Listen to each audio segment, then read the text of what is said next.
keluarga keluargaku Beriman Family seluruh Indonesia. Assalamualaikum warahmatullahi wabarakatuh. Pada pagi hari ini saya sedikit memberikan tips ya, mungkin ya, karena memang pekerjaan kita ini pekerjaan yang ada di lapangan ya, dimana kita selalu berhubungan dengan orang lain. Berhubungan dengan orang lain ini yang saya rasakan ini selama ini.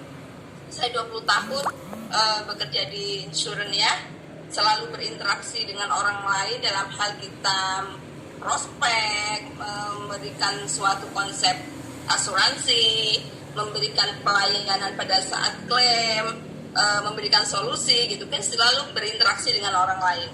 Nah, dalam hal berinteraksi dengan orang lain ini yang saya rasakan, kita itu bukan hanya dibutuhkan cerdas secara intelektual. Nah, di sini yang dimaksud cerdas secara intelektual itu adalah dalam hal menyerap program apa yang diberikan oleh perusahaan, produk, yang memahami, belajar pasar, itu kita berusaha, kita cerdas secara intelektual tuh memahami ya, oke, IQ kita bisa menyerap semuanya.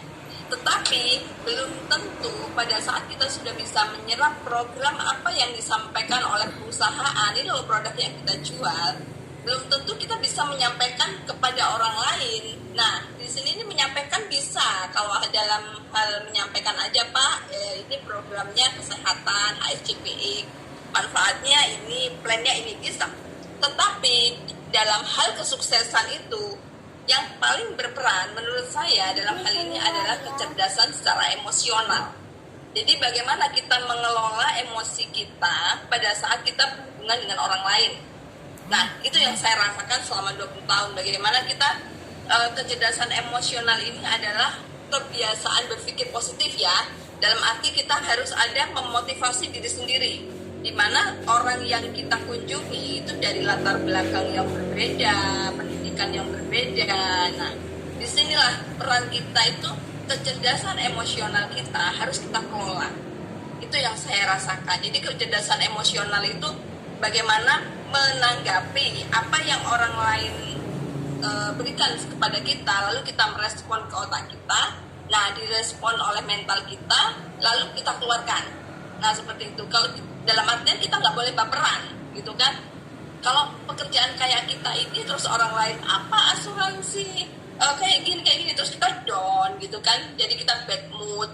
Nah, itu salah satu tidak bisa membuat kita sukses. Seperti itu yang saya rasakan. Jadi mengelola emosi itu benar-benar number one kalau menurut saya di pekerjaan kita ini, dimana kita berhadapan dengan karakter berbagai macam orang, yang ada orang tuh emosian kayak gitu ya, ada yang suka mencela, ada yang yang pokoknya tidak suka lah sama agen insurance karena latar belakang mereka pernah kecewa. Nah, di situ kita memang harus benar-benar siap mental seperti itu teman-teman. Jadi kita harus mengekspresikan emosi. Cara meningkatkan kecerdasan emosional itu adalah dengan yaitu tadi mengekspresikan emosi yang ada dalam diri kita. Lalu memotivasi diri kita sendiri. Memotivasinya adalah yaitu tadi kita harus kebiasaan berpikir positif. Kita tidak boleh berasumsi negatif maksudnya ya. Orang ini kok gini, tidak. Kenapa? Karena kita harus belajar mengenali emosi orang lain. Nah, mengenali emosi orang lain itu perasaan apa yang disampaikan oleh orang lain melalui tindakan dan ucapannya. Lalu apa sih sebabnya orang itu kok merasa demikian? Setelah kita sampaikan, orang itu tanggapannya berbeda dengan apa yang kita harapkan. Seperti itu. Apa sebabnya orang ini kok merasa demikian ya? Apa ada hal yang belum kita ketahui dari orang tersebut sehingga orang ini berucap demikian? Nah, itu harus kita tahu gitu kan.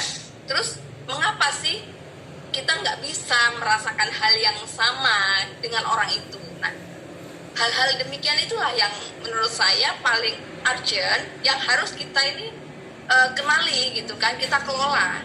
Jadi kita harus memotivasi diri kita juga iya, mengenali emosi orang lain juga iya, mengelola emosi orang lain juga iya. Lalu kita membuka pikiran kita sendiri. Membuka pikiran kita sendiri dan membuka pikiran orang tersebut yang berbicara negatif sama kita. Nah, seperti itu. Kita banyak introspeksi juga, memahami tubuh bahasa tubuh ya, bahasa tubuh orang lain yang menyampaikan itu juga harus kita kenali. Nah dari situ tuh kita memang harus banyak-banyak belajar dari buku. Jadi kalau saya dulu kalau misalkan komisi gitu ya, dapat komisi tuh saya sisihkan untuk gimana sih mengenali bahasa tubuh orang lain, seperti itu kan, belajar. Jadi alhamdulillah kita ada di bisnis kita ini yang melulu bukan hanya kita prospek dapat uang, bukan, kita belajar bagaimana emosi orang lain itu penting sekali, dan itu bisa kita aplikasikan kepada keluarga kita, kepada anak-anak kita bisa berkembang, diri kita tuh bisa berkembang dengan mengelola emosi tadi. Jadi kecerdasan emosi itu menurut saya di sini number one. Nggak boleh baperan, nggak boleh gampang putus asa, nggak boleh kecewa, boleh nangis boleh gitu kan, apa saya nggak pernah nangis juga gitu kan. Nah kalaupun kita pernah juga dimarahin nasabah nih ya, klaim Bu Sofi ini lama nih. Padahal yang lama bukan kita sudah melaksanakan kewajiban kita seperti apa yang sesuai prosedur lah ya. Klaim itu apa aja yang dilengkapi. Cuman kadang namanya human error, kadang yang di pusat kita nggak tahu. Orang yang mengerjakan ini lagi bad mood juga sehingga lama gitu kan, terus nggak konsentrasi sehingga mintanya dikit-dikit, minta ini Bu, nggak sekalian. Nah itu kita juga harus secara emosional tuh cerdas gitu kan, gimana sih menenangkan si klien kita, menenangkan nasabah. Ada agent saya yang selalu menyalahkan kan alians ini gimana sih gini. Saya bilang, kamu ngomong alians jelek tuh di belakang, maksudnya di belakang tuh jangan ngomongin di depan nasabah. Kamu cari alasan secantik mungkin agar nasabah ini tenang, karena yang namanya nasabah klaim takut tidak dibayar itu wajar loh. Nah wajar sekali ketakutannya, takut dia bayar sendiri. Nah nggak di cover nih oleh asuransi sehingga dia takut. Nah karena ketakutannya itulah dia marah, meluapkan emosi. Nah kita sebagai di tengah-tengah ini nggak boleh ikut terbawa emosi si nasabah ya. Kita sebagaimana mungkin, sebisa mungkin mengelola emosi kita. Nah seperti itu teman-teman. Jadi memahami bahasa tubuh nasabah, kita introspeksi dulu apa yang menyebabkan seperti ini. Nah seperti itu. Kalau kita bisa berempati sama orang lain, oh iya Pak gitu kan, saya bisa merasakan apa yang Bapak rasakan. Sabar dulu ya Pak, yang klaim mungkin bukan hanya Bapak, lama ini dokter juga istilahnya masih harus menganalisa. Kita juga ada tim dokter, Bapak sakitnya jantung.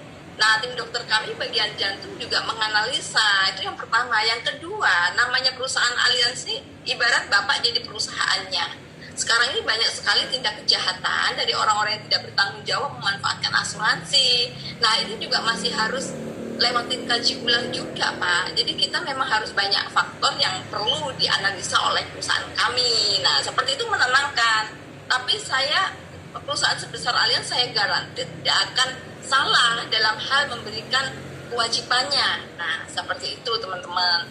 Jadi hal-hal seperti itu yang harus kita pahami. Dalam hal prospek juga begitu. Kita lihat, kita tawarkan yang uang pertanggungan besar, kita lihat bahasa tubuhnya, mengernyitkan dahi, atau dia nggak ada respon, atau bagaimana, apa dia ada orang yang gengsian, banyak cicilan, tidak punya uang, tapi dia ngomongnya, saya bisa kok, mampu, ada yang seperti itu. Nah, jadi memang banyak hal yang harus kita pelajari, banyak-banyak baca buku, seperti itu teman-teman. Jadi bekerja di asuransi ini memang mewajibkan kita mempunyai kepribadian yang berkembang. Seperti itu yang saya bisa tularkan kepada teman-teman, bahwasannya memang kita ini perlu mengenali tubuh kita sendiri, mengenali kita juga bagaimana kita merespon orang lain. Kalaupun setiap orang itu berbeda, menaikkan mood, bad mood itu juga mengasah kecerdasan emosi. Bagaimana jadi kita mau tadinya bad mood ya jadi good mood gitu kan. Bagaimana kita caranya? Setiap orang berbeda. Ada yang suka saya kalau sudah bad mood Bu, saya nggak kerja, nggak prospek, boleh gitu kan agent. Saya mau dengerin musik aja di rumah gitu, mau jalan-jalan ke mall misalkan, yang saya mau alihkan dulu apa, boleh silakan. Karena kalau sudah bad mood, kita nggak bisa paksa seseorang untuk tetap stay di situ. sebentar tapi ya jangan kelamaan. Kalau kelamaan nanti lupa prospeknya bagaimana gitu kan.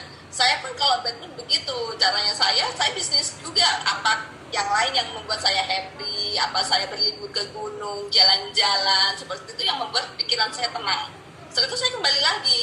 Nah, itu mengelola emosi juga. Tidak boleh kita terbawa marah, kecewa, itu ya manusiawi lah ya, biasa. Cuman kita nggak bisa keterusan di situ. Karena kalau keterusan di situ, kita akan menganggap pekerjaan kita ini menyebalkan. Terusan terus dengan orang yang seumur hidup kita memang pekerjaannya melayani orang lain, memberikan pelayanan terbaik, seperti itu. Nah, seperti itu teman-teman. Mas Malik, 10 menit ya Mas Malik. Saya sudah diberikan waktu.